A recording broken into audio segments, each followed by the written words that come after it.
What is up, everybody? Thank you guys for hopping in here on a Tuesday. And what a Tuesday it is. We got Maction kicking off tonight. We got the reveal of the first college football playoff rankings. And apparently there's like an election or something like that going on. I know, obviously, the importance of it, but you want to take your mind off of it for a little bit. For the next hour and a half, man, let's talk some sports. Let's have some fun. Remember, hit that subscribe button. We really appreciate you guys hanging out with us. If you donate and if it's on topic at the time, it will get read. But if not, don't worry. It's going to get read at the end. But most of all, we appreciate you guys being here. David, Blaine, what is up? I want to start off today. And if you notice, we're remote pretty much all week. We'll see when the election ends. We're going to be remote because the studios at the Daily Wire have been transformed into an election coverage transformer. That's basically the best way I can put it. So make sure you check out the Daily Wire for that tonight. But guys, I want to start off before we get into the show. You know, regardless of what side you're on, who you're going to vote for, it's just important that you vote. I always on election day think about all the people throughout the past, and not just World War II or some of the recent ones we have in memory, but since the formulation of this country, the amount of people that have given their lives and died because they understand the importance of us being able to choose who leads us.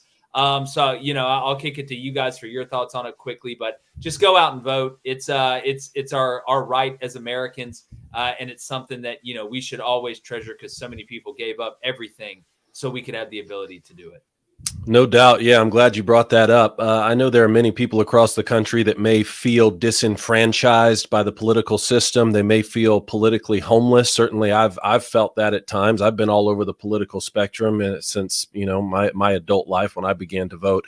But you know, I think that if you're a student of history, like if you really want to go back and read history and see what was sacrificed, not just for this country, but other countries as well, see how bad things can actually get if you give up your right to vote. And keep in mind, too, it's not just a right, it's also a responsibility. Mm-hmm. People get rights and responsibilities so confused sometimes. With that right comes a responsibility. And so I hope everyone goes out there and does their duty.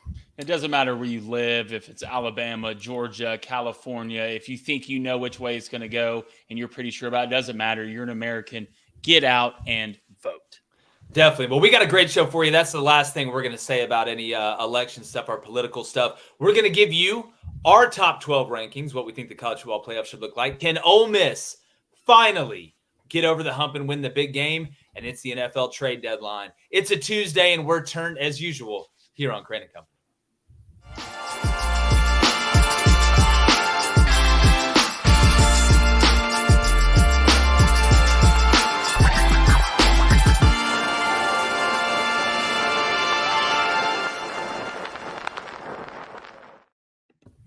Ole Miss fans have known that this moment was coming. We talked all offseason about how this could be the team, the one to finally get the Rebels over the hump and put them in a prime position to possibly win a championship. Now that an appearance in Atlanta looks all but lost, their eyes are squarely focused on a college football playoff berth. And with the win over Georgia, they could all but clinch a spot in there. Now, Lane Kiffin put this team together like Dr. Frankenstein to do exactly that. And now is the time, this Saturday against Georgia, to finally let the monster out into the village. Ole Miss fans are tired of being close. They're sick of almost, and they're ready to actually walk into the dance, not just smoke a cigarette outside like Ben Affleck looking through the window. This offense should be confident, especially after last week, and the defense will be stout, but I do expect Georgia to give it to you. They're not going to lay down in this one. The Dogs are hell on the road, and we saw what they did to Texas. Now, last week, Penn State couldn't come through in their big moment, so now Ole Miss, you're up. So what's it going to be, Lane?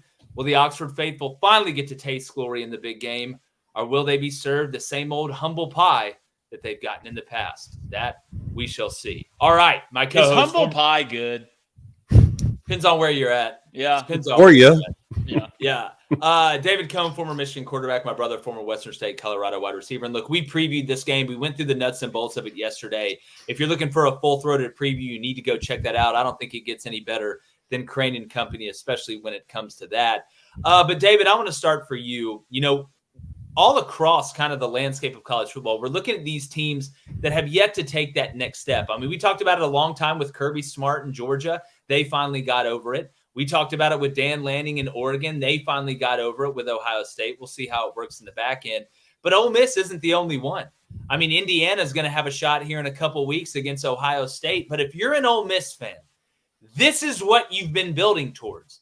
This is the weekend, because you lose this one, not only you're not getting to Atlanta for sure, you're not getting into the college football playoff at 9-3. And if you look ahead at the schedule, Dave, especially now that DJ Lagway is injured, I know he's not out for the rest of the year. That Florida game doesn't look as daunting, and Mississippi State's in a rebuild. I mean, if there was ever a time with Jackson Dart being an older guy, older guys around him, it's this weekend in Oxford. Yeah, I'll expound on a couple of the points we hit on yesterday. If you're Ole Miss, this is the best possible time to be catching Georgia, given the circumstances. I mean, given the circumstance that you already have two losses. One, that puts your back against the wall, just like you alluded to. They know there's no margin for error. You're not going to make the college football playoff with 3 losses. I think everyone in that locker room knows that. So that puts their back against the wall. 2, you're catching Georgia at home. Rather play them there than go in between the hedges. And, coming off the confident offensive performance that you were talking about, I really do think Ole Miss is entering the game with the better quarterback. I wouldn't have said that 10 weeks ago. Carson Beck was my Heisman preseason prediction. But I think you're entering the game with a guy in Jackson Dart who can win this football game. And then I also say that this is the best time for the Rebels to catch Georgia, because you're going to play them a week after their rivalry game with Florida and a week before Tennessee goes and plays Georgia on the road. The circumstances are as good as they're possibly going to get. So Lane Kiffin, it's your time to step up and do what James Franklin couldn't do last week against the Buckeyes, and beat one of those top teams that we were sort of promised that this was going to be the year for the Rebels. Go do that this week, and you're still going to be in the college football playoff conversation. Hey, David, it's funny. We thought maybe, and again, I know Georgia-Florida is a rivalry game, that Georgia would be less beat up or be in, less of a dogfight, pun intended, than what Ole Miss was going to be up at Arkansas, but the exact opposite happened. The Georgia-Florida game was a lot closer for a lot longer than the Ole Miss-Arkansas game was. Blaine, I want to kick it to you, but I want to read you this ass-backwards stat from Georgia. And what an amazing stat this is. I don't think it's sustainable, but this is from Brandon Zimmerman off X. Georgia's scoring average in the 4 games Carson Beck has thrown 11 interceptions this year, 34.8 points per game. Georgia's scoring average in the 4 games where he has not thrown an interception, 31.5 points per game. That's so insane. Georgia is more than a field goal better in games where he throws picks than not. Do we just have this? I just think you just got to give a nod to Kirby Smart. He's that good of a recruiter. Mm-hmm. Like, you're that good of a recruiter. You can throw 11 picks and still be this good at Georgia. Well, Blaine, he goes on. All right. And we've talked about how Georgia's had to throw the ball a lot more this year. So last year, Carson Beck averaged 29.7 pass attempts per game. This year, he's averaging 36.3 per game. All right. Games in which Beck attempted at least 40 passes last year, 0. This year, 4. So they have put more of a load on Carson Beck. Obviously, if you're throwing 7 more passes a game, that could lead to more interceptions, but it's the type of interception. But back to Ole Miss, and here's what I want your thoughts on it, Blaine. You called out, and I'm going to give both of you credit. Y'all told Penn State last week, you have to prove it to me. All this other stuff, and we've been watching in this new offense, and they're not afraid to take shots. They're like a drunk at a bachelor party, but they couldn't do it. Andy Kotelnicki, I thought he called the game scared. I thought he did that. I don't think Lane Kiffin is going to do that. But if you're an Ole Miss, when you look at Ole Miss, do you believe in Ole Miss this weekend against Georgia?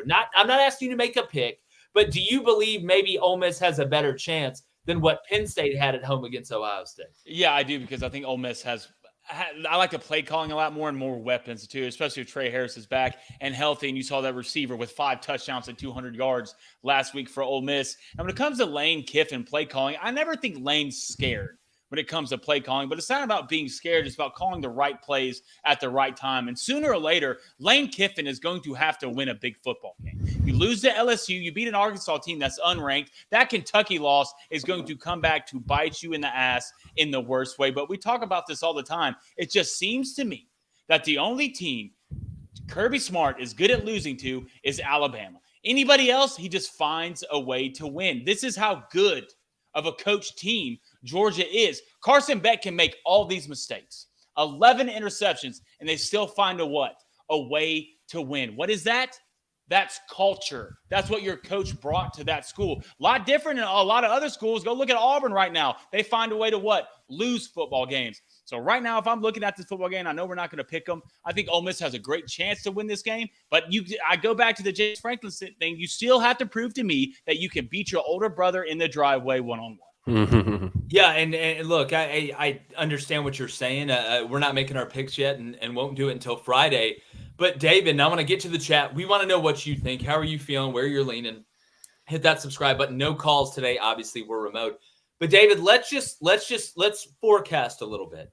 If Ole Miss does find a way to win this game, by the way, Georgia's not out of it. That would only be the second loss from Georgia. Then they would have to win out, which pretty much means beat Tennessee the next week. But if you're Ole Miss and you find a way to win this game, what type of confidence could that give you to catapult you when you get into the college football playoff? And let me throw this little increment in there as well. I think an Ole Miss win against Georgia, which that is a quality-ass win, right? Just like we're talking about Alabama, how much of a quality win we're going to get to the rankings. I think this could possibly cement a home playoff berth because you won't get one of the 4 automatic buys if you do make it to the college football playoff. So this game is worth its weight in gold times 10.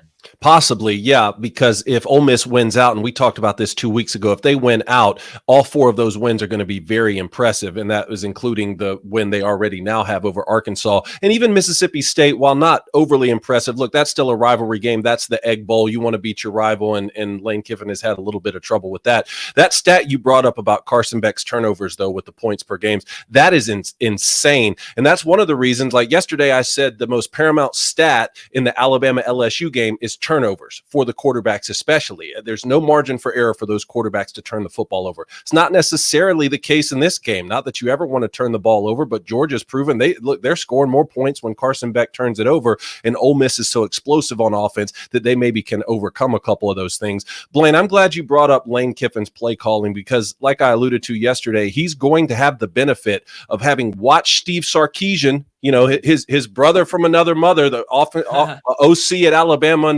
under Nick Saban after he left. He's going to have the benefit of watching what Kirby Smart did against Steve Sarkisian's play calling in Austin. But no, even the best play callers in the world, and Lane Kiffin's one of them, they don't dial up the best. They don't dial up the perfect play every single time, and that's to me where Jackson Dart comes into play. Can Jackson Dart do some of those things that say like Patrick Mahomes is so famous for? Even last night, extending the plays just to give you a couple extra seconds. Josh Allen is another example. Can he do those sorts of things to hit open wide receivers when the perfect play is not dialed up against this Georgia defense? I want to ask you both this question because I think it's going to be a lot different the way Georgia attacked Texas with Quinn Ewers and the way they're going to attack Jackson Dart at Ole Miss. Do you think they're going to take more of the approach of Jalen Milroe kind of against the way they played against Alabama?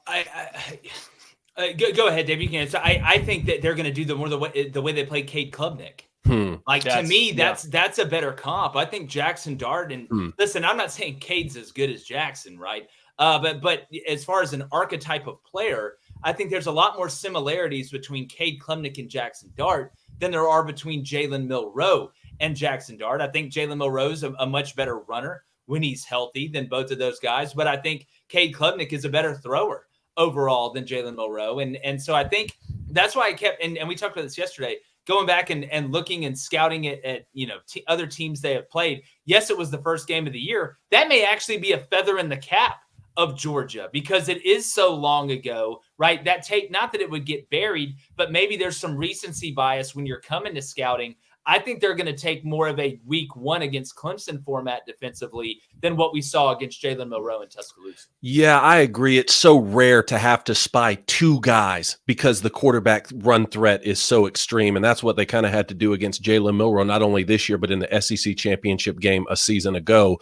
And when you have to spy that second guy, man, that just takes resources away from coverage or away from the blitz packages that you have. But if Jackson Dart starts to hurt him on the ground, Blaine, they're going to have that in their back pocket for sure. Yeah. Well, I wonder too, and I want to get to the chat here, but if you are, and this is something I find fascinating, again, we've all been involved in the game. We kind of nerd out over this. When you go back and watch that 3-man rush that Georgia had against Alabama with the 2 spies, you could have a possible double green dog, which what's a green dog? Some people call it different. Some people call it an insert, a rat, whatever. Well, a green dog is a linebacker that is responsible for a running back realizes that the running back is staying in the block. Therefore, he inserts himself in the pass rush. He realized the back isn't going out. Well, if that happens and you've got a 3-man rush and you've got 2 spies there, one's responsible for the back. The other guy, yeah, you could stay in coverage, but you could have a double green dog situation where it turns into really, Blaine, a delayed blitz, a zone blitz. And they do that a lot. A lot of and delayed that hurt blitz. Jalen Monroe last year, especially. I don't know how much we'll see that with Jackson Dart, because I think Jackson will be able to identify that a little bit better than what we saw with Jalen Monroe. But you know what I'd be calling? Screen. Screen. I'd have a version of every screen package. I'm going to run empty for 4 quarters. Well, who would have thought we'd be sitting here at this point and wondering and thinking Carson Beck was a bigger turnover liability to intermediate defenders than what Jackson Dart is, considering that was Jackson Dart's biggest problem last year. But we're going to see who the hell knows. Let's go and get in the chat. What are they saying? All right, chat. Hit that like, hit that subscribe button. If you donate on topic, it will get read. No poll today unless Justine can put one in there. Turley, if you want to feel free to do. We're going to start off with Rust Animations. What's up? It says, what if Lane Kiffin drops this game and he becomes a new head coach of the Florida Gators? Fellas, can we see it in the future? I mean, I could see it, but I mean, again, I don't want to go too far there. I will say it does change the timeline, because one of the things that I went on High Top Sports talking about Florida this morning is if they do fire Billy and you got to get a replacement, well, now since the college football playoff's so long, you're going to have to wait till after the new signing day in December. You're going to have to wait till the transfer portal window damn near closes. So if Ole Miss is 9-3 and doesn't get in the SEC championship or the college football playoff, well, now you can get Lane Kiffin right after the season. So it does make it easier. Does it make it more likely? Maybe a little bit, but I'm not ready to look that far down the road yet. There's so much going on during the season while Lane Kiffin is at Ole Miss. That's a little bit far-fetched. That is an interesting point on the timing aspect of it, Jake. But I will continue to say, I just think it's so funny. We talk about Lane Kiffin's chances of going to another school, that they increase the worse that he does at his current school. I mean, typically we say, hey, if a coach wants that other big job, they got to do really well this season. Whereas with Lane Kiffin, it's like, well, if he can just lose a couple more, maybe he'll leave Ole Miss and go somewhere like Florida. True. All right, let's go to Jaywalk. What's up? It says UGA needs a running game and a game breaker. I haven't seen them yet. Their running game has been non-existent, and it's going to hurt them against Ole Miss. Well, it for the most part, I think it has been non-existent, but it existed in a pretty important period of time against Texas. To me, I think, and the defense was phenomenal, turning over the Texas offense. But what really allowed Georgia to secure that victory in the second half was the run game. They were the only team that was able to get the run game going. So we haven't seen it ball out or be dominant, but there have been times in big games on the road, including at Texas, where we saw ETN and that run game get going. What's one way to take a lot of the pressure off Carson Beck? Be able to run the ball, because it sets up everything else. All right, let's go to Mr. Double. He said, Beck and Heisman shouldn't be spoken in the same sentence. No. There's no way you should be in the conversation with 11 interceptions. I do not know how they keep winning football games. I said preseason, not currently. Yeah, no, I mean, at this point, Carson Beck's out of the Heisman race, but that's not what Georgia's concerned about right now. They're concerned about getting to that 10-2 mark. They're still in the SEC championship hunt. I mean, if Georgia wins this game and then beats Tennessee, you damn right they deserve to be in the SEC championship after going through that gauntlet of games, including going on the road at Alabama, playing Florida in the world's largest outdoor cocktail party. I don't care what you call it. If they skirt through that schedule with one loss, I don't care if Carson Beck's, gift wrapping it and sending it to the other team in the mail. They deserve to play in the SEC championship game. All right, let's go to Parker. What's up, Parker? He says, is Lane Kiffin the most overrated head coach in college football right now? No. I mean, how is it not Lincoln Riley? Like, to me, and look, do I think some people may think Lane is better than what he is? I could buy into that because he hasn't won this big game, but to call him to think he's one of the most overrated coaches in college football, he's not doing this at Texas. He's not doing this at USC. He's not doing this at Ohio State. No offense to Ole Miss, but they're a little new to the party. So the fact that he's got them in this position multiple years, I might add, I think Lane Kiffin's a damn good football coach. He goes about it a different way, but I think saying overrated is a bridge too far. Top I'm 5. glad you called Lane Kiffin a damn good football coach, because that brings me to my next comment from Jim Jenkins. What's up, Jim? He says, why do you all three seem to be anti-Ole Miss? Do we seem to be that? What? Why are you drunk at 2:20 in the I afternoon? I don't think it's that much to ask for Lane Kiffin to win a big game. I mean, is that too much to ask for him to like win a big game or maybe to play in the SEC championship it's like game? How dare you, David? Yeah, I guess Jim, that's too much to ask. So Jim, what do you want me to do? What do you want us to do? You want to get us to get on here, just kiss your ass the whole time, tell you it's all okay, that your bottom's different than everybody else's, that you're special? I'm sitting here open talking about it's time for Ole Miss to do it. This team is good enough. I picked y'all to play in the SEC championship game before the year. The election results hadn't even been posted yet, Jim. Stop drinking. It's 2:20. So, right, Jake, if Ole Miss really wins out, doesn't play in the SEC championship game, but they're sitting there at 10-2, do you think they would host, or do you think that they would be the 9 through 11 seeds? I think they would host. I honestly think they would host. And this win over Georgia, and because I think what it's going to come down to, because the seeding, obviously getting in is the most important thing. We say that about the NCAA basketball tournament, but the seeding is vastly important because of that home field advantage. And outside of the 1 through 4, you don't get a bye. But I do think when you look at the brand that Ole Miss is, the crowd that they could bring, and having that big win right over a Georgia, and then you look back at the 2 losses. The Kentucky loss is bad, right? But you look at LSU, you led that whole game, you lost in overtime. I think Ole Miss would damn near solidify, especially after Iowa State is lost. We're going to have to see what BYU does this weekend against Utah in the Holy War on the road, a game I can't wait to watch. But I think it puts Ole Miss in a really good position to be able to host it. Because remember, guys, Georgia plays Tennessee, right? So if Ole Miss were to beat Georgia and Georgia were to beat Tennessee, now, if you're Ole Miss, that win looks even better, and it could surpass Tennessee, even if Tennessee is 10-2 in the playoff, right? And we're going to get to tiebreakers as well here in a second. But I think, to answer your question, I think it could really solidify them as a host. Let's go to the crib. Let's go to the cribbo. What's up, man? He says, UGA is going to win. Let's stop acting like Lane can actually win big games. Lane and James Franklin are money train brothers in winning big games. They just can't do it. And that's your look. David, it's hard for me to sit here and say, I disagree with that because, again, to y'all's point last week with Penn State, you've got to prove it to me. Yeah. You've got to prove it to me. If Georgia plays their best football, they'll win. That's not saying I don't think they can, Dave, but you have to prove it to me. And there's a reason Georgia's a favorite. The difference and the greatest irony in all this is I think the difference for Ole Miss is going to be the defense if they do win. It was so easy to get up for Texas, #1 team in the country, playing them in Austin. No one but us and Jeff Foxworthy giving you a chance to beat Texas. It was so easy. Is it that easy to get up for Ole Miss that already has 2 losses and you beat them every time you play them? Is Georgia going to get up for them that same way? If they do and they play their best football, I think they win. I'm just not sold that that's going to happen. What does Nick Saban say, Jake? You can get your guys up for 4 games a year, maybe 5.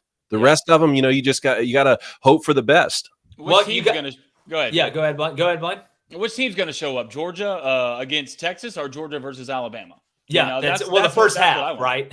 First half against Bama, because if the second half Georgia team shows up, they're going to win the football game. But basically, they need to be responsible.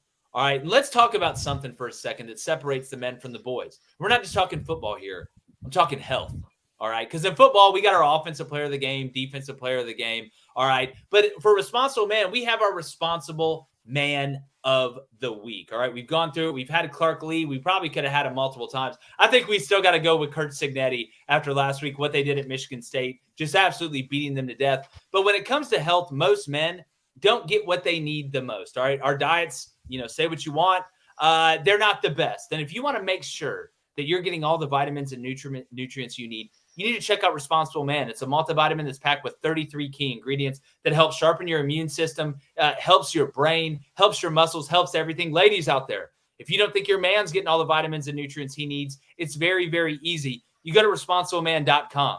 And when you use code BOOSTER, BOOSTER, you're going to get 60% off. That's right. It's more than half free. That's the best way to put it. So America needs a strong man, and that starts with Responsible Man. Go to responsibleman.com, use that code booster, and get that 60% off. But speaking about responsible, we take pride in our rankings here. We don't play favorites.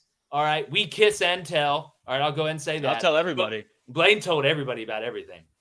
But we want to unveil, in honor of the debut of the college football playoff rankings, our top 12.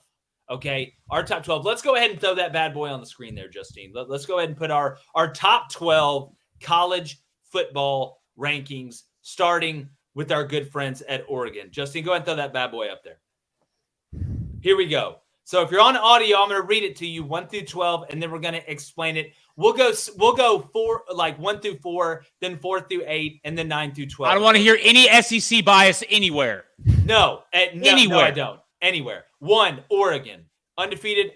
Playing the best right now in all 3 phases, I think. We're looking for that one team that separated themselves. They're starting to do it. You got to put Ohio State 2. I don't know how you don't put Ohio State 2. If you're going to put Oregon 1, then you've got to put Ohio State 2. If there maybe is one argument against Ohio State at 2, maybe let's say you're undefeated. Even though the schedule isn't that great, even though your defense is super mid, but your offense is basically the Globetrotters, that's Miami at 3. And then we've got Georgia at number 4. I know a lot of people have Georgia in their top 3, but this doesn't look like the elite Georgia teams that we've seen in the past. Still really damn good. What a high-class problem when you're not as good as you were in the past, but we got you ranked number 4. So, guys, I want to start right there, 1 through 4. Just, David, starting with you, talk about Oregon being 1, Ohio State being 2, Miami being 3. How much do you really deep down believe in Miami? And then Georgia being 4. Yeah, this list was a lot of fun to put together. Oregon at number 1, I really don't even think is debatable right now. If it is debatable, I'm not sure you're watching college football. And not that they'll win the whole thing, not that they couldn't lose any week. Certainly they got off to a slow start to begin the season.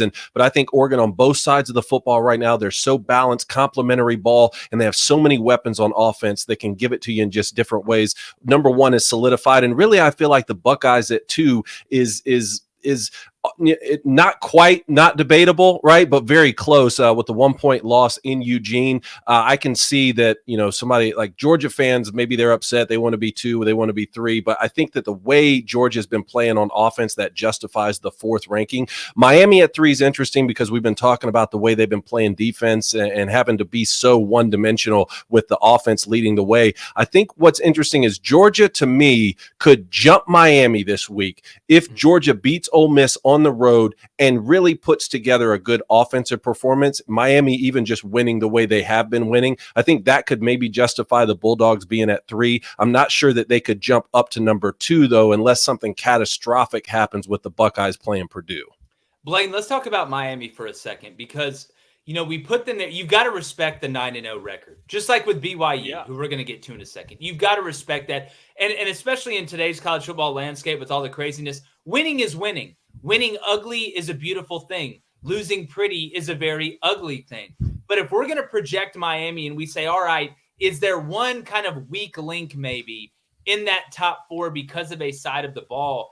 I don't know how, even if you're a Miami fan, you don't look at that defense, including what Duke did you last week. And I'm not talking about Cooper Flagg and the basketball team, which, by the way, he's an absolute stud. I don't know if you watched Duke last night. But when you look at this Miami team, how much do you trust them in a playoff system where you may get a bye if you win the conference, but you still have to win multiple games?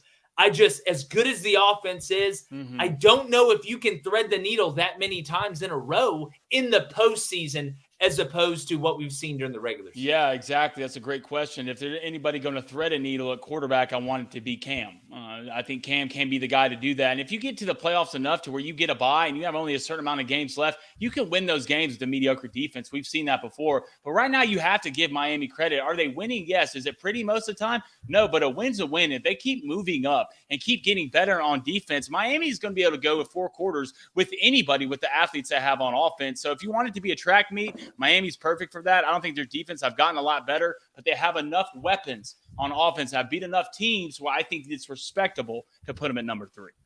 All right, let's go 5 through 8 here. We got Texas at 5, Indiana. I can't believe I am saying this, but Indiana deservingly at 6, Tennessee at 7, and then Penn State at 8. you want to know something? And Blaine, I want to start with you here and then get to David.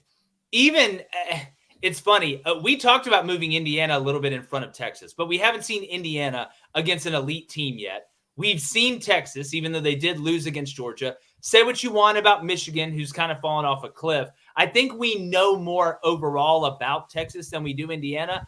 But David or Blaine, I was sitting here thinking, after we put this list together, that let's say Indiana loses on the road to Ohio State by even a touchdown or less.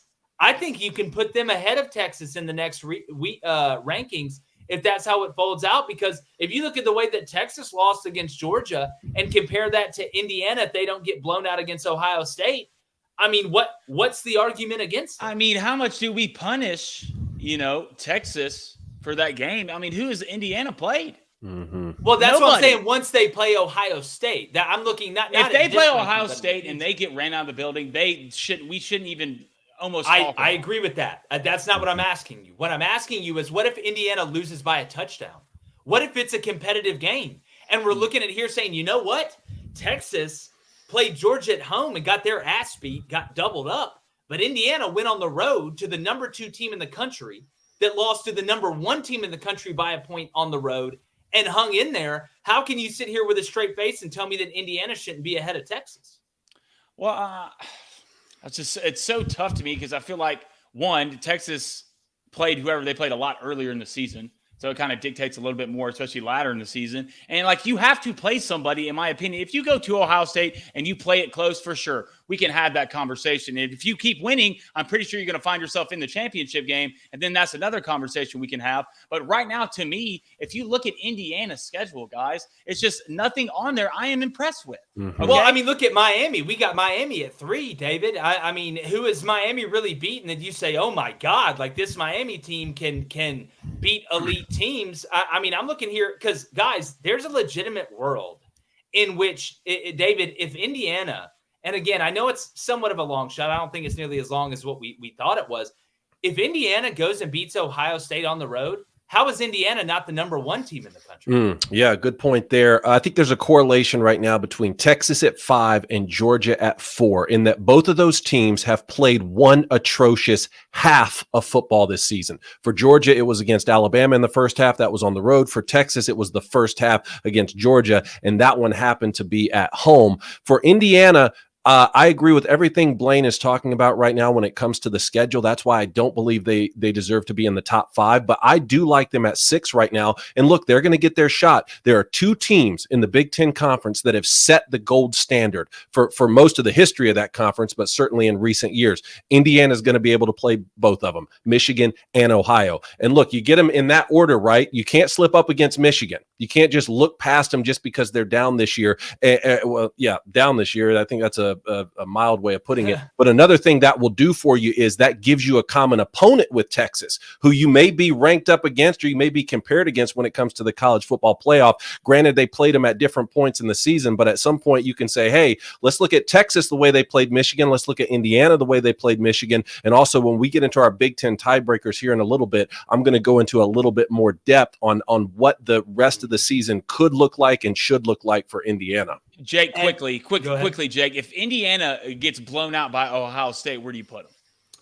I think there's a chance they could possibly fall out of the top 10 because that's your biggest tell, right? Mm-hmm. That's your biggest opportunity by far. I think, people ask me all the time, how much do style points matter? Well, I think in this game for Indiana against Ohio State and Michigan, because that's a comparison with Texas there. And remember, Texas went on the road and handled Michigan with ease. So I think you can make a case for them possibly falling out of the top 10. We have to see what BYU does as well. I want to get to this 9 through 12, but Tennessee or Penn State quickly. Blaine, who do you trust more right now? Neutral site game, Tennessee versus Penn State. Who do you trust more? I take Penn State. Really? Give me Penn State. I have no idea. Give me Penn State because I don't either. Under. I think Ohio State's a damn good football team, guys. A damn good football team on both sides of the ball. And I think Penn State up front on the defensive line and their front 7 can get after you a little bit more than Tennessee can. All right, let's pull those rankings back up one more time here, Justine. I want to get through 9 through 12. When we put these together, this was maybe the biggest, maybe not argument, but disagreement, or kind of where do we put these guys with us. So we went BYU 9. All right, out of the Big 12, undefeated, big one at Utah this week in the Holy War. And then Notre Dame. Look, we can make fun of the Northern Illinois loss all we want, and believe me, we have. Not that we hate Notre Dame, but that was an awful loss, and 2 losses with that Northern Illinois loss. If Notre Dame does falter down the stretch, they're not going to get in the playoff. But they've seemed to have turned a corner. They looked really good against Navy. We'll see down the stretch. We got them at 10, Bama at 11, and A&M at 12. If you look at Bama, that win over Georgia is still a really big win. We're going to find out, for all our LSU fans out there that are pissed off, you get your chance to beat Bama this weekend, and you lost to Texas A&M, obviously on the road. So that's why we have A&M at 12. Guys, David, I'll start with you. Do you agree with that 9 through 12 as we put together overall? Because there is some wiggle room there, but yeah. I think it's a pretty solid 9 through 12. No, I think it's pretty solid. I like Notre Dame at 12. Obviously, going on the road, beating Texas A&M early in the year, that really set them up nicely. And now they're having to fight against the stigma of that loss to Northern Illinois. But they're going to get their chances, and they've already beaten a Louisville team, which that win's looking better and better now that they've turned around and beaten Clemson. And if you go and you beat Army, like that means something this year. If you go and beat USC in a rivalry game on the road in Los Angeles, you go 11-1. They're going to be in the college football playoff, no matter what we said in the aftermath of that Northern Illinois loss. And I'm just sitting here looking at some of these matchups, and I don't know. I mean, I don't know who would win out of Tennessee and Penn State on a neutral site, so I'm fine with that order. I don't know for certain that Alabama right now would beat Notre Dame or even BYU on a neutral site, so that's why I'm fine with the order right now. Blaine? The biggest question to me when I look at this, one, how good is BYU? Do we know how good BYU really is? Are they deserving for a 9th spot? Notre Dame, I still go back to that huge win against A&M early in the year. That's going to help them a lot later going through the year. And Texas A&M, I mean, you got your ass beat by South Carolina. Let's be honest, folks. Let's be honest. You got beat up. They shoved you in a locker for 4 quarters. I just don't – there's so many questions for me right now for Texas A&M. I just don't know if they're a top 12 team. Well, and again, I think you can make that case going all the way – up 12 through 5, right? Yeah. Or 12 through 6 right now. That's what makes this so fascinating. And a lot's going to happen, but you have to have BYU in there. If you're going to have Miami in the ACC undefeated at number 3, you've got to have BYU in the top 10 undefeated in the Big 12. And that Iowa State loss last week to Texas Tech was massive for them. If they get through this Utah game, you've got to feel really, really good about yourself if you're rooting for the boys out there in Provo. All right, I want to get into the chat, see what they think, because I'm sure everybody agrees and is very measured and calm in their response. Let's go to Blake R. What's up, man? He says 9-0 without playing a top 25 team. Might as well be a group of 5 team. Well, again, the beautiful part is we're going to get to find out. We're going to get to find out here very, very shortly. All right, let's go to Aaron. He says, fellas, I really have to know, how much do you trust this Miami football team? I know their defense hasn't looked great, but what defense has really impressed you this year? Well, multiple defenses have impressed me this year. I think you start with even what Oregon's doing right now. You look at what Tennessee's defense has done. There's a lot of impressive defenses. The question is, does Miami have the most impressive offense possibly outside of Oregon? We talked about trusting them a little bit earlier. I trust them to be able to outscore teams regularly, especially teams they are better than. My question becomes twofold. One, what can that offense do against an elite defense? Probably score, but they're not going to score the way that they've been scoring. And 2, what happens if they run up in a game like it always happens in sports, where the offense may not be clicking? The ball may not be bouncing your way. Can you win a game 21-17? I don't know that about Miami. Yeah, and if it were just one aspect of the defense, that would be something, right? Like earlier in the year, we thought, man, the secondary doesn't look great for Miami. That's going to cause some problems. But in recent weeks, it's kind of been the secondary, and they've been giving up these big gash runs and a lot of yards on the ground. You can't do all of that, right? You can't do all that and win the national championship. Very true. All right, let's go to Scott B. He says Tennessee has the best defense. The biggest surprise this season, that who knows about the Tennessee offense?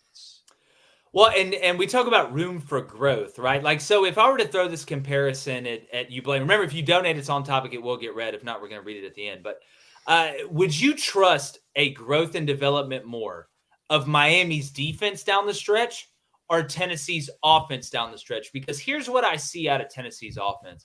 I see Nico, I think last week against when they were playing last week against Kentucky, made some of the best throws I've watched him make all year. I think he took some chances that he hasn't taken a lot all year, but Tennessee can't drop the ball. There were many drops, not just 9 routes, not just posts, but there was a crosser. He banged a deep cross in between 2 guys that was dropped that would have been a touchdown because the coverage was so low. I think there's a better chance for growth, and because of Dylan Sampson at running back, for Tennessee's offense down the stretch than Miami's defense down the stretch. Let's go to a $5 donation from TJ. Appreciate it, man. Says, okay, so if y'all going to be remote all week, I need some cell numbers. I've called in 9 weeks in a row, and Miami hasn't lost a game. Lane will give you his. 8675309. I agree with your point, though, on the growth of Tennessee's offense over Miami's defense. I don't think it's a no-brainer because Miami has some really good players on defense. And, hey, any week they could figure it out. But I would tend to lean Tennessee on offense, one, because we saw it earlier in the year. And I still think Nico, man, I still think he has NFL potential. But also Dylan Sampson, that's an NFL back, man. Like, he's just so good. Let's go to a $10 donation from the BY. What's up, man? He says, hey, guys, just saw your show. Definitely have a new subscriber here. Appreciate it. He says, trust in BYU, fellas. We're going all the way. You got to have them in the top 12. Like, Jake, would you take BYU or Alabama right now, neutral site? I got to take. Would you take BYU or Texas A&M? Texas A&M. People are going to say it's SEC bias, but I really believe that, though. Like, here's the real question. Who would you take neutral site right now, BYU or Indiana? Don't make me answer that. That's what I'm saying. Like, I would take Indiana, but, man, like, it's like every time I say I would take the other team other than BYU, all they do is win, no matter what. Who would you? So again, like, not that BYU couldn't beat A&M or Alabama. I think they could. But if I'm going to say what does BYU have the best chance, I think it's in Indiana. Who would you take, BYU or Clemson, neutral site right now? I hate you for doing this. That's what I'm saying. Like, that's what makes BYU so tough. This is like, so selfish of you. But what again, like with Indiana and BYU, we keep asking, and Oregon has kind of answered this. Like, what are the best teams that play complementary football in all 3 phases? Special teams, offense, and defense. I think what has made BYU and Indiana so damn good is that they're not elite at anything. They're just really good at everything. And in a year where there's not a lot of teams you have some teams that are elite at one thing. We just talked about Miami, right? But not good at the other, or elite at one thing like Tennessee's defense and decent at the other, getting better at the other, like their offense. I just think they're just good. They know how to play. They understand how to play football together, but the complementary football that they're playing is carrying a lot more weight this year because so many teams are not playing complementary football. Let's go to Johnny P. What's up, Johnny? He says, why the hell is nobody talking about Army, fellas? Oh, first off. Yeah. You talking about Jake's wagon? You talking about the way Jake gets to work every day? First off. I'm trying not to get upset here because maybe you have never watched one of our shows before. Maybe this is your first time in here. New name. Right? Maybe you Why do you hate Army, Jake? Cruising on YouTube. Bro, I've been the biggest. Are you kidding me? Are you kidding me? The Army has made me so much money. I'm thinking about donating. Like, my first son may have to join the Army. That's how much money they have made me betting, including last week when I bought it down to 16.5. And those beautiful men in black scored that touchdown late to win by 17. I've got the OC, right, as my guy on the Broyles Award list. He moved up above Andy Kotelnicki. And guess what? Surprise, surprise. I'm taking him again this week against North Texas. And then surprise, surprise against Notre Dame. Not only am I taking him, I'm taking him straight up. He already said. No, he already said it last week. He already's taken Army against Notre Dame. If the quarterback's healthy, right? Do we have an update on the health of the quarterback right now? Because they'll let us know. They'll let us know 35 seconds before kickoff. After I've taken. They'll let us know halfway through the first quarter. Yeah. Well, I hope he wakes up and is able to play. But speaking about wake up and being able to play, if you like coffee like we do, you have to have it. You absolutely have to have it. But you want the best, not only in taste, in roast, but you want a company that loves you, right? That wants to give back to the people that protect you. And that's why Black Rifle Coffee is the perfect coffee company for you. Because in a world of mediocrity and compromise, excellence demands intention. especially when it comes to your morning ritual. That's why we love Black Rifle Coffee. They have incredible flavors. I mean, we talk about them all the time. You know, you look at Gunship. That's my personal favorite. And right now, during Veterans Week from November 8th through the 14th, we're not there yet, all right, but we're getting there. November 8th through November 14th, Black Rifle Coffee is offering an incredible 30% off their entire selection of premium roast. This isn't just another coffee company. They're veteran founded, they're veteran operated, and with every batch roasted right here in the good old United States, they're by their expert team of veteran coffee grinders. So they go beyond great coffee. Every purchase you make supports their mission to help veterans and first responders, from providing crucial medical care to veterans to supplying equipment for first responders. So head to blackriflecoffee.com. If you're feeling real American right about now, which you should be, go to Black Rifle Coffee, save that 30% on their entire lineup of premium roast, patriotic gear, and American-made brewing equipment. That's blackriflecoffee.com. I'm telling you guys, it is the They best. just sent me a brand new roast, boys, that I've never tried before. It's called Electric Eagle Espresso. It's fantastic. Hold on. Are you getting secret roast? Yeah, they're sending you. You're getting roasted. No, without us? Why don't I have? I don't hear a knock on my door. Do you pay for the thing that Jake just read? Jake just read that, and I pay for that, and then they send me one every 4 weeks, and it's a surprise. It's like the mystery box on Family Guy, you know. And this time the mystery box was one I'd never had before: Electric Eagle Espresso. I'll share some with you. Look, I'm more of a Headless Horseman guy myself. Yeah, well, like he is pumpkin Ichabod spice, Crane. That is a family member, our great uncle. May he rest in peace and Sleepy Hollow. But speaking about electric, it may not be espresso, but it's the greatest play breakdown that you're ever going to see. It's this week's Huddle Up. And Ohio State fans, at first you're going to want to close your eyes, but then you're going to want to open them and just soak in this beautiful deliciousness from Chippeth Kelly.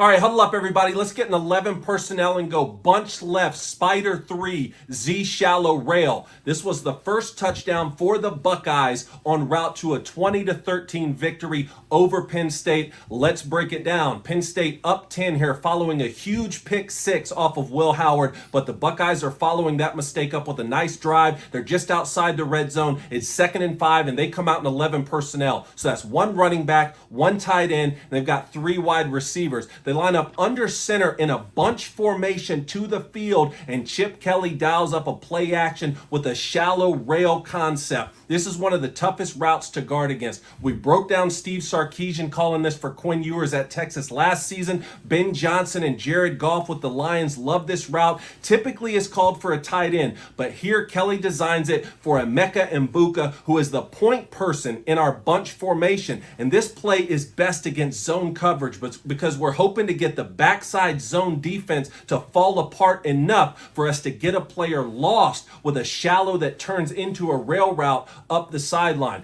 Now, there's a few things that we need to be able to pull that off. First, we need Jeremiah Smith to influence as many defenders as possible with this clear route. Secondly, we need to give our quarterback time to allow this long route to develop. How do we do that? Play action to the field, spider 3, full slide protection. Our tight end and our 3rd wide receiver, they stay in for pass protection. And this not only gives Will Howard time to let the play develop, but it also dragged Penn State defenders to the field so that Mbuka can get behind them into the boundary. From there, it's a pitch and catch. I mean, not only is this a great play call by Chip Kelly, but it's a perfect down and distance to call it. I thought Kelly's play calling was the real MVP of this game, and this was a great example of that. So this is 11 personnel, bunch left, spider 3, Z shallow rail. Great stuff, David, as usual. A couple things I want to point out here from a defensive perspective. One, there's so much beauty in this play design because I think we're the only show that ever talks about it, is why don't more teams run the tight end hide or the tight end delay in the red zone? Now, I know Igbuka is not a tight end, but this is out of that same tree, right? It's kind of hiding a guy. You get that play action, mid-sprint, opposite arm side. And when you get that, the play, because it's like you don't want to have kids before you're ready. It's all about what? Protection. The question isn't the route, right? It's not about who's getting it. It's about how long do you have to let the play develop. And you pointed that out, David. By the play action fake and then that roll opposite arm side, you really slow down the defensive line in a pass rush. You change the launching point, And also defenses are not used to a quarterback rolling one way and throwing back to another. Like you typically only see that on delays and screens. Like that's when we typically see it. But here, to me, one of the most beautiful things that Chip Kelly draws up is using a receiver to get caught in the trash, because once he clears that off the shallow, he's even faster. So if you're a step behind a tight end, you can make up for it if you recognize it late. If you're a step behind a Bucs, you're not going to be able to make up for that late. So it's a beautiful play design. It's beautiful execution. And in a week where all we talked about was Andy Kotelnicki transforming Penn State's offense, it was Chip Kelly that pulled his pants down, pointed and laughed at him, at everybody at the talent show. Yeah, one point that I didn't make in there is that Chip Kelly is calling this play action rolling out to the left for a right-handed quarterback. So he's having to flip his hips and throw back to the right boundary. That's a very difficult throw to make. And because it's difficult, it doesn't get called as much. So this was not only a great call and a great concept, but it was a tendency breaker for a right-handed quarterback to be rolling left and throw back like that. And Blaine, this wasn't the only dialed up play that Chip Kelly had. There were multiple. But if you notice, they had one theme. They weren't vertical at the start, right? A lot of what Chip Kelly did was horizontally in routes, and not just mesh where you're trying to create that pick play. But this one was more, and I used this before we went on the show. If you're a basketball fan, this was like the backside lob, right? Where you got a point guard that dribbles down, a guy comes and sets a pick, point guard goes left, the guy rolls off the pick to the backside, he throws the lob when he gets lost in the trash, and he catches it and dunks it. You're a wide receiver, Blaine. This was a beautiful design for your position. Blaine, are you still here? Oh, I think Blaine. Oh, there he is. Blaine, what did you think? You can't hear. All right, so let's. Yeah, I'll say one more thing though. This is great for Mbuka because he's not the guy who gets all the attention like Jeremiah Smith, and Jeremiah Smith can kind of be on that outside, that influence route, that clear route, because he gets so much attention, and you can get a player like Mbuka lost. This is why tight ends run this play a lot. Yeah, and it's great they didn't do this from empty, because it wouldn't have worked the same way. You wouldn't have been able to have the play action fake. You could have did that mid-roll opposite arm side where he could have flipped his hips and gone back. But I know you're throwing it. Like if Will Howard didn't run it on the QB draw at empty, I know you're throwing it, and you've taken a guy out of the backfield, which speeds up the pass rush, right, and takes the linebacker's eyes back. So it was just great play design. And I thought, Chip Kelly was at his best this past weekend against Ohio State. But David, let's go ahead and get into some rapid fire here. All right, rapid fire. First one up here. Let's talk about the Chiefs game last night. Obviously, the Chiefs beat the Bucs in an overtime thriller. I just wanted your overall thoughts on the game, and then specifically, the Bucs scoring there late, man, to tie things up. What a great drive by Baker Mayfield. Would you have gone for 2 at the end? Because I think I would have. Yes. I would have. Now, do I think it was the worst decision of all time not to? No. I mean, you compare that to some of the other decisions we've seen, with quote unquote analytics, but I just look at circumstance, man. And I think sometimes when you come back late like that, you don't want to go from the highest of highs to the lowest of lows if you don't get it. But think about it. You're Tampa Bay, you're on the road playing the Chiefs and Patrick Mahomes, right? If you go for 2 and you get it, you're going to win the game most likely. If you don't and you kick the extra point and you make it, you're going to go to overtime against Patrick Mahomes at home. So, if it was a different quarterback on the other side, or maybe a different team on the other side, and you felt like you had the better team, then I understand it. I've never been a fully, there's a lot of coaches that are like, I don't care what the circumstance is. If we're on the road, we're going to go for 2. If we're at home, we're going to kick the extra point and play for overtime. No, I think circumstances dictate outcomes. And I think at that point in time, you're playing against one of the greatest quarterbacks of all time in his house. You found a way to tie it up late. If you're going to kill him when he's on the sideline. Mm-hmm. Don't give him a chance to come back on the field and beat you. I agree. I would have gone for 2 there. And another reason, Jake, it would have sent a message to your team. The Bucs were 4-4, right? But you're playing in a division that's very winnable. I know that the Falcons are looking good and they're leading the division, but the Saints are no threat. The Panthers are no threat. You're in a division that's very winnable where you can make the playoffs like the Bucs did last year. It would send a message to your team and the rest of the league that this is how we're going to handle things. We don't care if this is the back-to-back Super Bowl champs on the road. We're going to go for 2 and we're going to beat them. And even if you don't get it, it sends that message. I just think that's what someone like Dan Campbell would have done. But Todd Bowles still a very good coach, and I don't think the Bucs are out of this thing. Yeah, well, if you're going to do the math problem, Patrick Mahomes plus time equals disaster. Yeah. I'm trying to eliminate the amount of time that I have to deal with Patrick Mahomes. Not only that, you don't have to deal with him really, or you have to deal with him in a very short burst late where you have an overwhelming advantage if you got the ball back with that little time left.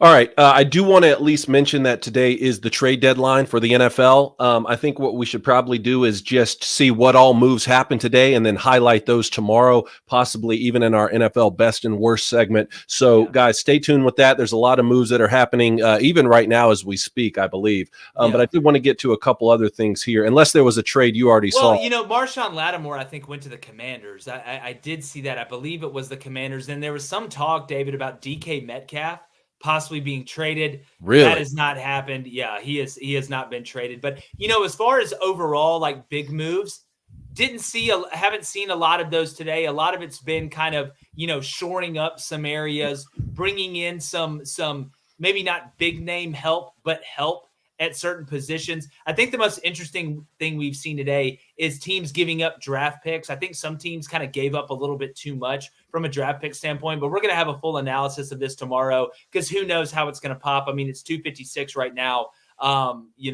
PM in the afternoon. We're on Central Time here, but I haven't seen anything that's been unbelievably groundbreaking.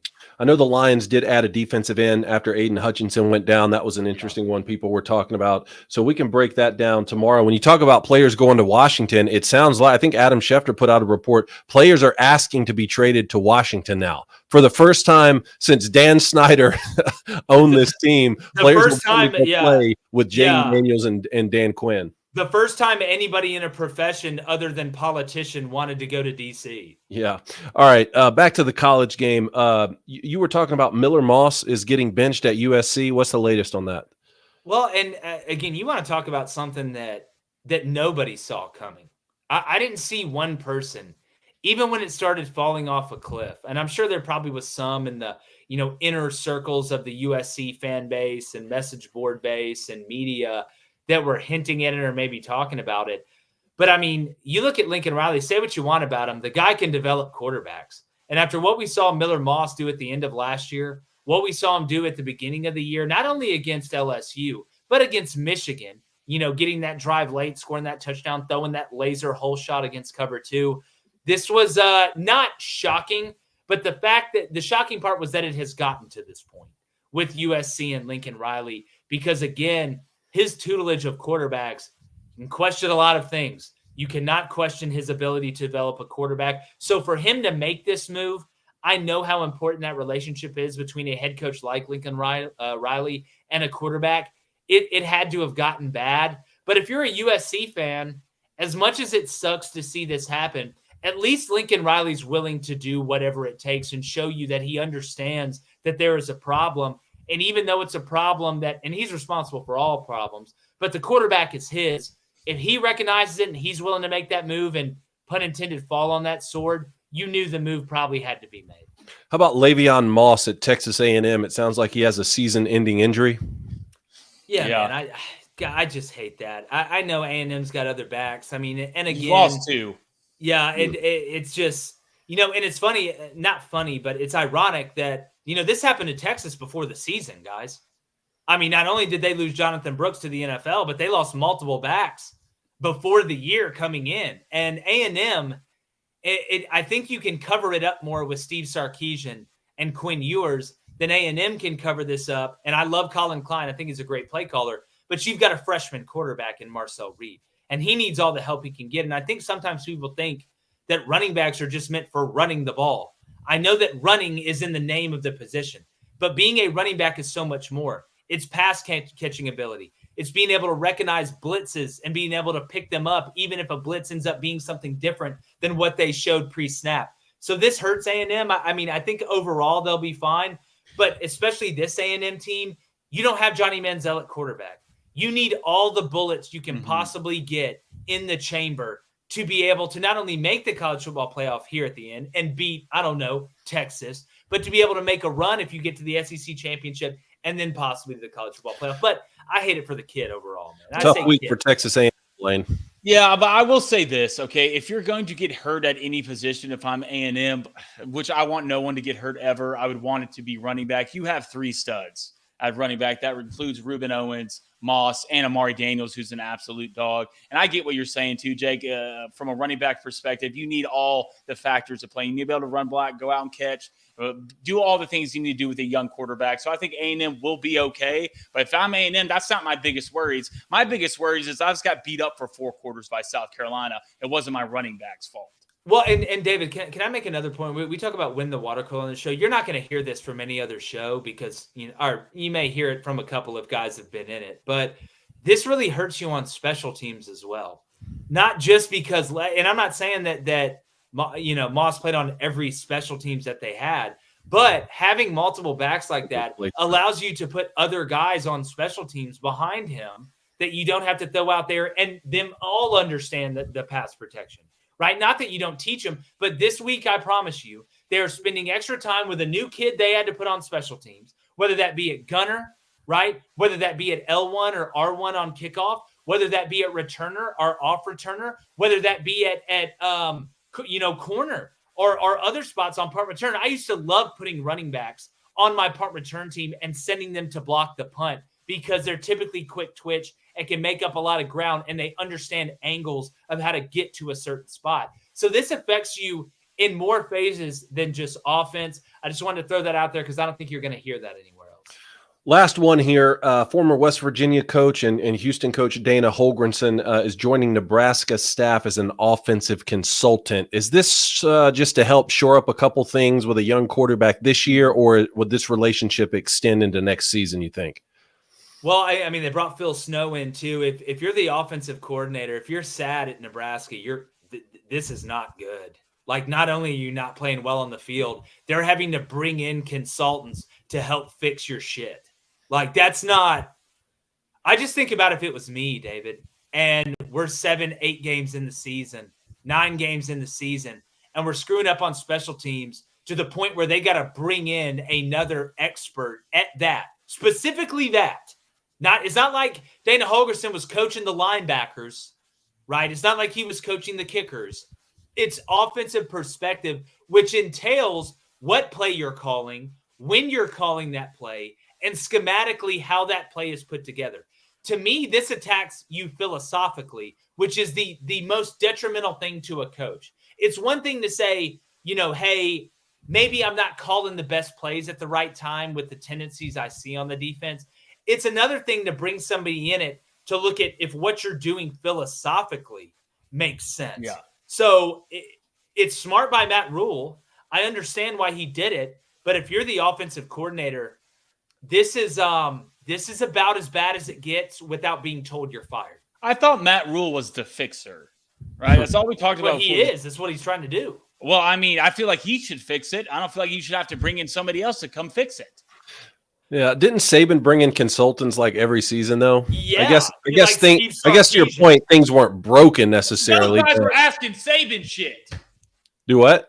Those guys were after you could bring in consultants, but I guarantee those guys were coming. Well, that is true. Saban wasn't bringing in guys to consult. Yeah, he didn't need help. He's trying to help them. Well, he wasn't bringing in anybody into the building to do them favors. I can promise you that. Yeah. Like, it wasn't I need your help, I'm Nick Saban. It was like, listen, let me help you because I'm Nick Saban. You look at Sark with the drinking problem, Butch Jones with the coaching everything problem. We can go down the list of the guys that Nick Saban brought in, but that's nobody was walking in there looking at Nick Saban like, hey, let me fix this. Let me look at, you need to fix this. I actually agree with that. All right, let's go to Jericho. What's up, man? He says, we need to do something at Nebraska. Our offense is anemic and it keeps getting worse. So let me, I want to say something about Nebraska, and we have a great Nebraska following on this show. I love every one of you guys, just like every fan base we have on here. I know the tradition at Nebraska. To quote Randy Jackson from American Idol, right? Because of that, I'm out, dog. I'm out right now in Nebraska. I'm out. And I gassed up Dylan Raiola earlier in the year. I still think he has a chance to be a really good player. I know he got hurt at the end of that game. But, I mean, I can't – and by saying I'm out, I can't put you on a pedestal anymore and hope, guess y'all are going to do well. I can't do it because I'm looking at it and I know that Matt Rule's he's a good football coach, and who knows, Nebraska could turn it around. And I'm talking about from an elite success standpoint, David. I'm just, at this point, if you can't start out 7-0 with this schedule, with what we thought you were going to be this year before you played Ohio State, I don't know how I can look you in the eyes and tell you I really believe again, right? You cheat. You lied to me, right? You said you were going to hang out with your girls, right? You were going to go work out at Curves and go get an espresso martini, maybe an electric espresso martini. And then all of a sudden, you're over at your physical trainer's house doing burpees the weird way. Tom Brady's wife. Yeah. I mean, look, they're starting a true freshman quarterback. He's young. He's going to get better. I think you're trying to build on the future. The UCLA loss was the bad loss, right? Like you got to beat UCLA at home. I'm sorry. Other than that, though, you lost to the Buckeyes by 4 points. That was a true road game. We just put them at number 2 in our poll. Indiana's a lot better than we thought. You lost to Indiana on the road. Granted, it'd be nicer if you lost, 17-7 rather than 56-7. And then, the Illinois performance in overtime, I think we've talked about it ad nauseum, one of the worst overtime performances I've ever seen. Again, you can lose a game in certain ways, but that was pretty bad. Now at USC, Wisconsin at home, and at Iowa, and you're sitting here at 5-4. I mean, can you win 2 of them? Can you win 2 of them and go win a bowl game and get to 8 wins? That'd be nice with a true freshman quarterback. God, you want to talk about 2 ugly chicks kissing on offense right now? Go look at Wisconsin play Nebraska. Nobody wants to watch that. Well, let's go to I'm Husking Hard. What's up, dude? He says, guys, y'all think Matt Rule is still the guy for Nebraska? I do, though. But and again, I always say that if you lower the standards, you're already screwed. Mm-hmm. But has it been long enough now where we're like, look, Nebraska could possibly win more than 8 games, maybe once every 4 years? And what I mean by I'm out is I can't pick y'all to win 9. I can't do it. Maybe this is just who you are. Everybody makes fun. Maybe that all these people that talked about A&M would just always be 8-4. Maybe that's really Nebraska. Maybe that's it. And I hope not. I hope that's not the case. But I'm looking around, and it's just. And I know you brought a young quarterback in Dylan, but you brought back 90% of your defense. I know. And Tony White's that rarely ever happens. But Nebraska Nebraska was a hot name before the year, right? And then they started off good. Nebraska needed to capture that. We needed to be talking about Nebraska like we're talking about Indiana, right? Hey, look, they're back. It's all the recruits are going to flock there. The fan base is always nuts. But you had it. And it's like that commercial where that old guy's got the dollar bill on the fishing pole. He's like, oh, you got to be quicker than that. I don't want to make that gesture too much or it's going to be clipped, but y'all know what I'm saying. Let's go to a $10 donation from the Bernstein. He says, fellas, are we going to get to those tiebreakers? I need them. Yes. All right, let's go ahead and get to them. Justine, I've got the SEC and the ACC. Can you put up the SEC tiebreakers so we can explain this to our human beings in the audience, which is 95%? We go ahead and put up that clip if we got it. Because if not, I'm just going to go straight to my phone. I'll do this old school, new school, which in fact is what I'm probably going to have to do. All right. So here's the SEC tiebreakers. So everybody that's asking, oh my God, if I'm an LSU fan, if I'm an A&M fan, here they are in order. The first one is obvious, and it's going to be like this for every one of us. Head-to-head among the tied teams. If you're tied and you played head-to-head, the winner of the head-to-head matchup in the regular season is going to go, and they should. The second is record versus common conference opponents. So the teams that you played and the teams that they played, who had the better record?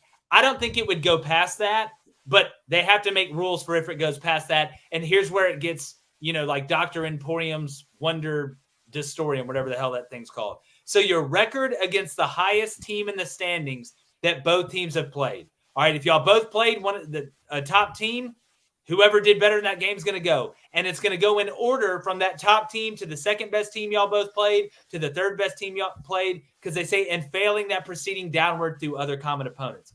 So then, God forbid it gets past that. And this is the SEC. It's the cumulative conference winning percentage of all conference opponents for each tied teams. Essentially strength of schedule. That's what it is. Then we get past that. Capped relative scoring margin versus all conference opponents. All right, it's a metric that is derived by comparing the team's points scored and allowed to the opponent's average points scored and allowed per an appendix in the tie-breaking rules. And then the last one, Blaine gets to fight both of you. No, it's random draw of the tied teams. That's the Billy Bob Thornton Friday Night Lights. Let's meet at a Buc-ee's and figure it out. Okay, so right now, Georgia and Texas A&M are the two top teams in the SEC. There's 5 one-loss teams. So as we sit here now, would Georgia play Texas A&M in the conference championship? If Georgia wins out and Texas A&M wins out, Georgia and Texas A&M will play in the SEC championship. Because Georgia would have beaten Tennessee, who has 1 loss right now, and Texas A&M would have beaten Texas, and obviously Georgia would have beaten Texas. Yes, that's exactly right. Okay. All right. You ready to go to Big Ten? Let's go to Big A Ten. lot of similarities here, except there is no scoring differential at the bottom. So I'm just going to read this straight off the Big Ten's website. If 2 teams are tied in the Big Ten standings, conference games only, the following steps will be taken until a determination is made. 1, the tied teams will be compared based off head-to-head matchups during the regular season. That's obvious, right? Usually we're getting to tie-break scenarios because there's no head-to-head, though. Number 2, the tied teams will be compared based on record against all common conference opponents. Some similarity there with the SEC. 3, the tied teams will be compared based on record against common opponents with the best conference record, and then proceeding through the common conference opponents based on the order of finish within the conference standings. Number 4, the tied teams will be compared based on the best cumulative conference winning percentage of all conference opponents. Basically, this is bringing in strength of schedule, right? But you're only taking into consideration conference games. 5, the representative will be chosen based on the highest ranking by Sports Source Analytics team rating score metric following the regular season. I did pull up the Sports Source Analytics website. Some of you can go to that. It's kind of interesting, even though I think most conferences are hoping it never gets to a point where that website ever has to be brought up. And then final point, number 6, the representative will be chosen by random draw among the tied teams conducted by the commissioner or a designee. So the Friday Night Lights treatment. All right. So I wanted to talk right now. If the Big Ten championship game were played today, it would be Oregon and Indiana. Both those teams are undefeated in the conference. Those are the only 2 undefeated teams. But here's a scenario that I wanted to lay out for you. The Buckeyes already have the head over Penn State, and that's Penn State's only loss, and the Buckeyes are going to play Indiana. So let's assume that the Buckeyes beat Indiana, and that's their only loss throughout the season. And then let's say that Oregon goes unbeaten. And then let's say that the Buckeyes lose another one. Let's say they lose to Michigan at the very end of the year. I know that may seem laughable to some, but still a rivalry game. Michigan has some good players. That would give the Buckeyes their second conference loss, right, to Michigan and to Oregon. So they would be out of it. Oregon's going to go to the conference championship game because they're undefeated. That leaves a 1-loss Indiana and a 1-loss Penn State who don't play each other, and they both lost. So there's no head-to-head you can take into consideration, and they both only lost to the Buckeyes. That's where you could start to play out some of these scenarios when it comes to cumulative conference opponents and win percentage and basically having the strength of schedule. And I did look up here. Penn State and Indiana will play 5 common conference opponents, and that's where they'll get into some of these tiebreakers. And obviously they would all have won those, right? So it does come down to that cumulative scoring margin or whatever. Exactly, because you're only in this scenario if you've beaten most of the other teams that you've played. I mean, that could happen though. Yeah, like that to me, that's not that's not some Willy Wonka ass thing. That I mean, if Indiana beats Ohio State, all hell's about to break loose in this thing now. All hell's about to break. Well, loose. In that scenario, they would have lost to the Buckeyes though. They would have lost. Yeah. But yeah, if they beat them, then yeah, that's a whole nother scenario. Okay, perfect. All right, let's walk into the Big 12. A lot of same things here. The only thing real differences I like is you go to number 5, and the number 5 is a point differential in conference games. In certain cases, a point differential scoring margin across all Big 12 conference games may be used to break ties. Then you go to 6, it's the highest college football ranking. If a tie remains, the team with the highest college football playoff ranking would move forward. And obviously, at the end of that, it's a Friday Night Lights situation. We're going to Really?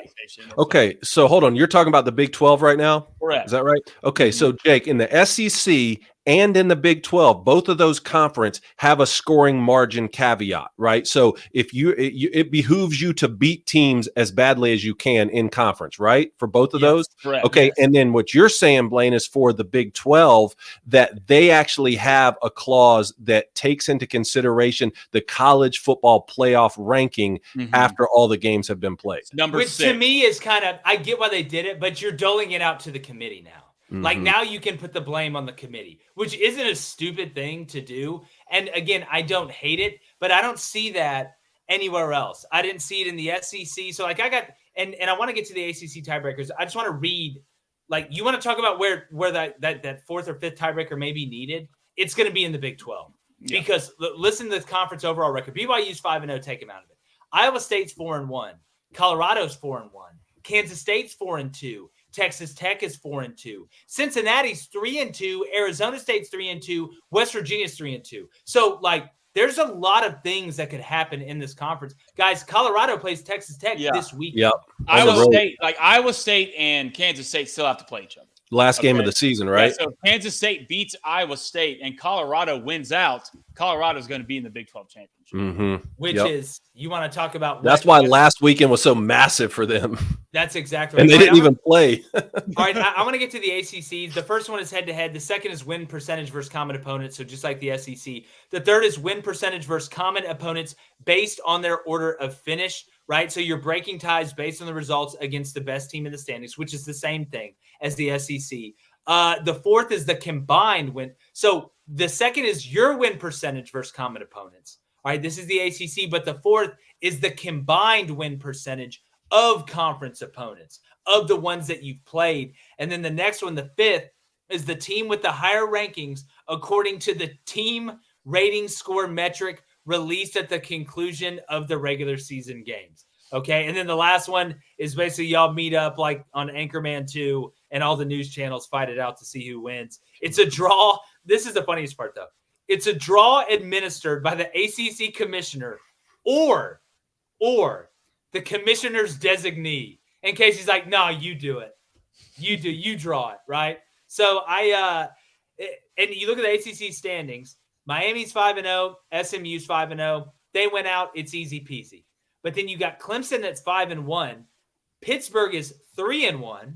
All right. Louisville's 4-2. Syracuse is 3-2. Virginia Tech's 3-2. So there is some similarities to the Big 12 a little bit, but there are two undefeated teams in conference with Miami and SMU. And don't let SMU play in that ACC championship. Yeah, I can't believe you talked about SMU this much.